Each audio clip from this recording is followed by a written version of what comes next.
I don't give a damn about nothing else. What's the rest of the song? Bro, we're live on the radio. What do you want? guys, I'm on the radio 90.7 Sin FM. Guys, I got the interviewing me and that Habib. What are you doing, mate? No, we're actually podcasting, but I'm being a dickhead. Simon, no, hold on. What do you want him to get for tonight? What's he got? Cuz whatever you want to eat, bro. It doesn't. Brother, yeah, whatever. Nah, not. I ate lahme and No sausages. Nah, no sausages. Like, Bro, fuck sausages. yeah, bro. Why? Yeah, like I don't mind. Shit. Yeah, sausages are shit. Yeah, I'm trying. I've only had 2 protein bars so far, Kebabs are so I'm different. trying not They're to not eat too much. I'm trying. So imagine like Yeah. kafta. Alright, Kazi. the fuck Hey, what time do you want us to come over? Alright, Kaz. I'll message you later anyway. What time? Alright, Kazi. Yalla, bye. What's going on, guys? We are back with And we're back. He's cut me Let's off do again. this, Timos. He cut me off again, but it's all right. It's all good. What's going on, brother? You good? I'm always good, brah. How are you? Not too bad. Not too bad. Living the dream? You know it. Yeah. So today we have a very special guest.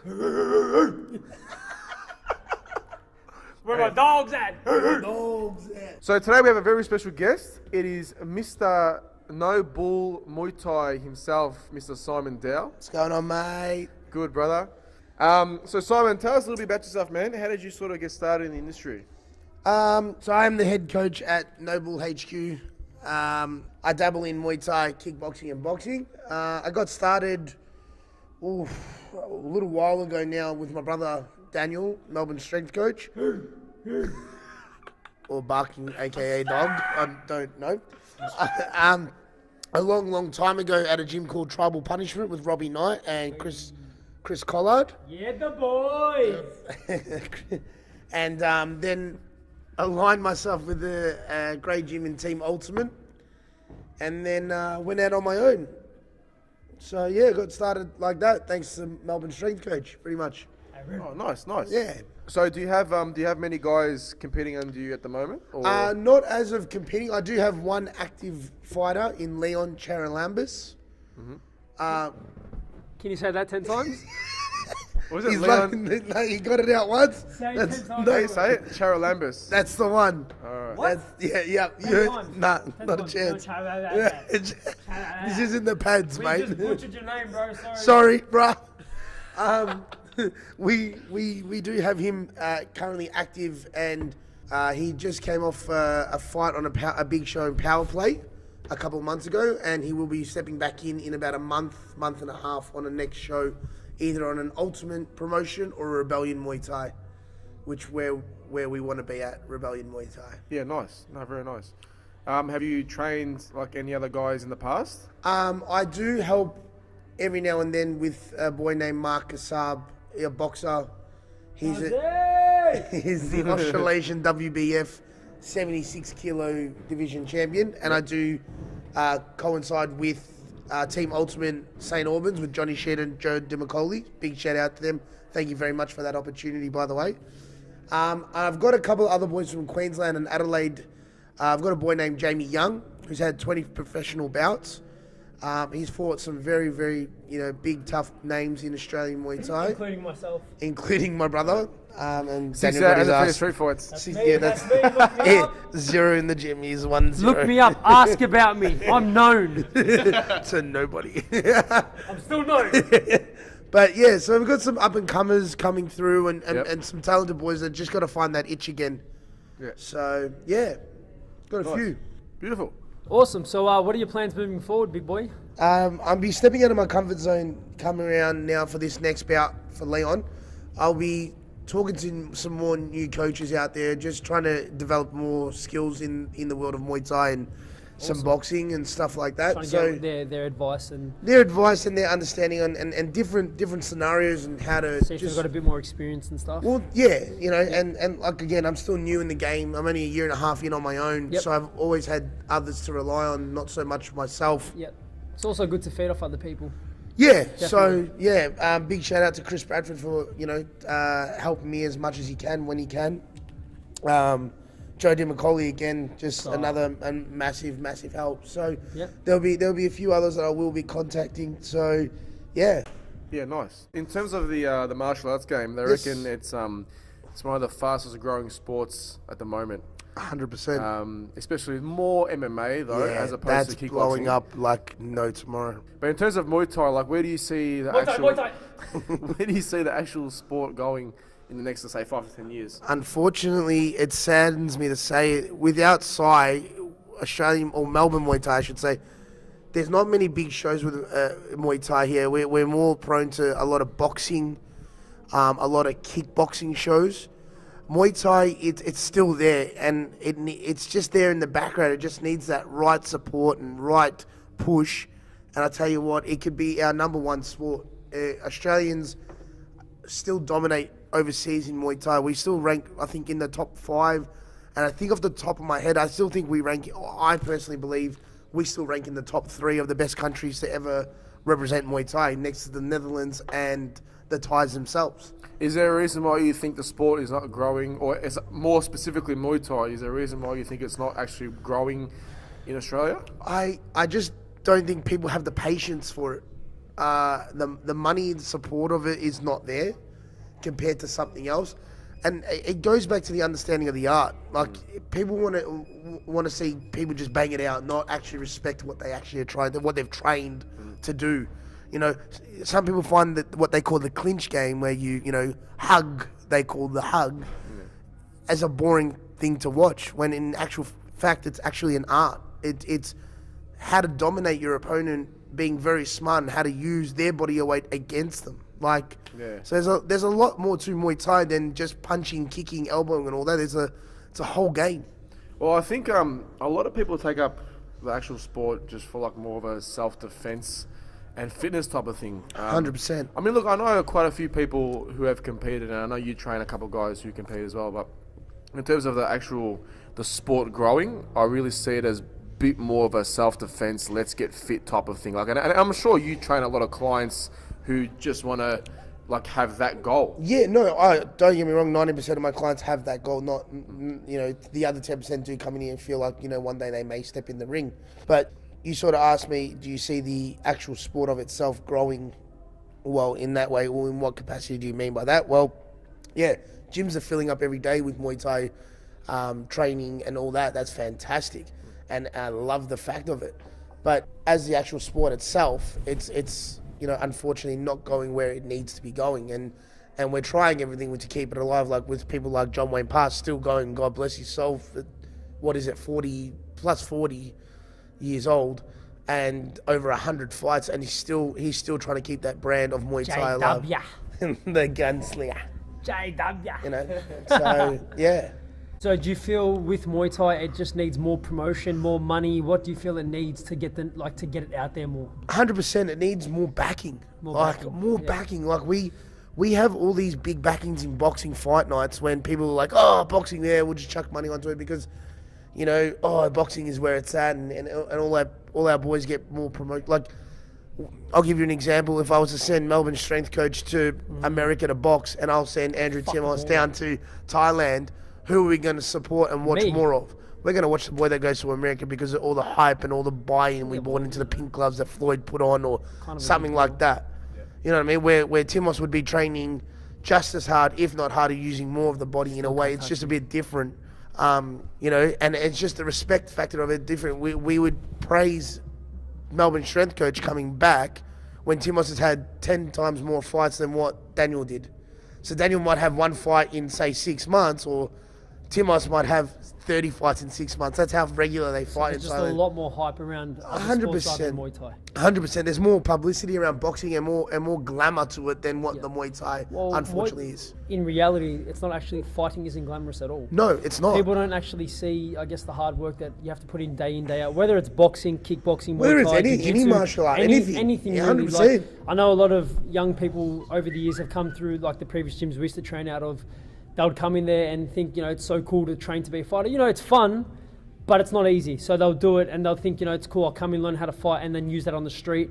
When they don't realize the actual experienced fighters don't use what they have on the street because they're smart like that. They know it's not for the street. 100%. So do you feel now that a lot of people are learning self-defense that it's a good thing that's teaching them not to use it on the streets, or do you think it's becoming more of a problem on the street? No, it's actually, I agree with the first statement you made. It's becoming a lot more people who are understanding and learning it to actually have a bit of self-discipline and respect of it, and not going out there and putting their shoulders up and chests up and trying to start those fights. No way. They are understanding. Once they get better at the sport that they're actually practicing, they actually step back and think, well, mate, listen, I'm now trained. I can now, in my own head, think, well, listen, you do something, I can defend myself, but now I can take myself away. They realize from the damage they could actually do. Exactly right. Before, when it was just like, I don't care, I'm just going to swing for the fences. Yep. Now I know how to throw the punch straight. I know how They to. realize the damage they can They do can to somebody. 100%, and Which they're can much more. definitely be deadly. 100%, and that one punch thing is that thing needs to stop it completely too, and that's why we're big supporters of that as well. So do you feel with these martial arts, it teaches them a lot more discipline? 100% discipline and You respect. still get, I guess there is still a lot of young kids running around causing trouble because they think they know how to throw a kick, throw a punch. So what do you feel they can improve on, I guess, to give these kids more discipline not to use it on the streets? Look, you can't control people and what they do outside. You can't be with them at all times. Yep. So the best thing you can do is provide the goods inside the gym and educate them on what's wrong and what's right in some aspects, because you're not their father, you're not their mother. Yep. But you can If be I a was your figure. father, I'll whoop your ass, Lee. Well, as Melbourne strength coach says, he'll whoop your ass. Whoop his ass, Lee. But don't get me wrong, there are some trainers that I've met before that their students have gotten into trouble outside the walls of their gym. Yep. And they've been disciplined inside the gym by putting on the mouth guard and taking on someone a bit more experienced and tell them, how do you feel about that? Do you like that? Pretty much. Correct. Bullying is definitely not on. Bullying Inside, is outside the gym. 100%. We don't condone bullying, but Not at all. it just shows the fact that no matter how tough you think you are, there's always going to be someone a bit bigger, a bit stronger, a bit faster, a bit more technical, and knowing what they're doing. For sure. You know what I mean? So 100%, Simon. I couldn't agree more with you. So if someone did want to start Muay Thai or just boxing with you, Yep. What are some of the things that you would like to explain to them before they would start training with you? Well, the main thing I ask is why. Why they want to take up this sport. And have an understanding of what it is they want. Have an understanding of what I do and why I do what I do. And then also break down to what kind of style, what kind of things do you want to do. Like there's technical boxing. Yep. And then there's that fitness boxing. Yep. Some people like to come in and just get that sweat on, and so you just put the pads on and just help them correct a bit of technique, but just go for the win. Focus more on fitness. Yeah, stuff. just fitness kind of style. But then I also tell everyone who wants to learn the art of Muay Thai or the art of boxing, it is a slow process. Yep. The more you practice it, the quicker you're going to pick it up. Yep. But at the same time, if I don't like something, I don't see it like that, I will stick on that thing for the week, the 2 weeks, the 3 weeks. I don't care how long it takes. But until I feel that that's correct and I feel you're comfortable and you're balanced, then. So I always explain that to the client when they first come in. It's not all glamour straight away. Oh, you get on and we kick pads like other places do. Yeah, no. I've seen heaps of gyms that, no worries. Oh, I want to start Muay Thai. Cool. The first thing they do is put pads on, put gloves on, and they go, okay, kick, punch, elbow, knee, and it's just like it looks very sloppy, very. Yeah. It's like, hold on, what's my footwork doing? Why don't a lot of trainers nowadays just don't have the time to do that one-on-one. They'd rather do it in big classes. It limits their but that's what I tell them. At the start, it's very, very boring. And I'm okay explaining that to people. And people should say you shouldn't use the word boring. No, but it's true because it's a step-by-step process. You Correct. need to explain to them if you want to get better. Let's say, for example, you're trying to correct their left hook. If you want to try and get better with this left hook, you're going to be doing it over and over again. We're going to try and correct your hip movement. We're going to try and look at your footwork. 100%. And your hand placement, your elbow placement. Melbourne strength coach, aka Daniel, was telling me that they say repetition over 10,000 times before it's imprinted into your mind. So that's a lot. 10,000 hooks, 10,000 mate. That's a hooks. lot. Can you imagine doing 10,000 hooks? So anything 10,000 of anything is a lot. Yeah. Before it's actually a natural movement to you. Yep. So it takes hours and hours on end of back-breaking stuff to try and get it right. And it's frustrating. But that, again, comes the mental game of this sport. If you can withhold that mental game, you can withhold the sport itself. Because at the end of the day, it's all mental. It comes down to, well, you're 100% right. Like, you know, it is all mental as well. And it takes patience. It takes time. Yeah. Like, man, I've been training for 7 years, and I trained with you yesterday, and I'm still getting into bad habits with my boxing. And you're you know, terrible. oh, thanks, bro. I appreciate it. He's full of confidence. This kid, isn't he? He's full of confidence. Full-time, brother. Hashtag I'm an athlete. Yeah, I'm a full-time athlete, brother. Full-time or no time, bro. Yeah, all right. I think we're gonna get him checked. No, but it does. It takes a long time, you know. Yeah. Like it's not a type of skill that you can learn literally overnight or even in a week, in 2 weeks. Yeah. You know, it's persistence. Yeah, and that's the key to this. It's the massive key to it. 100%. I remember when I first started doing Muay Thai, I couldn't even kick, and I kick with my left leg, and I remember the first time the trainer asked me to kick, I literally fell over. Like, literally fell over. Yeah. Kind of embarrassing. I don't do it as much now, but that's like, I started from pretty much the bottom of it, like just doing the basics, the footwork, the hands, and then trying to put it all together. At the start, it was embarrassing as fuck. I literally fell over, then after that, just each day, just chipped away at it. The next thing you know, 6 months gone by, and then everything just started coming together. But there lays the thing there. See how you said every day and then 6 months? Yeah. A lot of people sit there and go, I train once a week. I do a one-on-one. Why aren't I good? But that's how people are. That's not just Muay Thai. That's No, it's not just everyday sport. world. That's just everything. This is the world we live in, the society we live Yeah. in. People want everything now. Yeah, we're too focused on the... Yes, and it's also because of social media. If you look at... yeah. They call it instant gratification. That's the one. Right? So if you have a look at people, like a lot of people look at other people on Instagram, they're like, holy shit, you see what that guy just lifted? You see what that guy just did in his training? Or you see what so-and-so, this girl did here? But you don't realize the process that they've put in before that to get to where they are. Get the first video they ever stepped in foot of a gym. No one That'll looks be at great. it. No one That'll looks at it. show Not you. one person. Yeah. Oh, look how successful so-and-so is. Yeah. Have you seen the hard work that person has put in to get to where the fuck they are? No. A lot of these fighters like that we've grown up with or that we spoke to over the years, they don't like... The people don't see all the hard work they put in, the fucking hours of running, the hours of pad work, bag work, skipping, shadow boxing, constant But it's sparring. not. It's the daily grind of it. Exactly. It's The no daily overnight grind, success. And not that goes this with once a everything. week training No. or, even 2 times a week.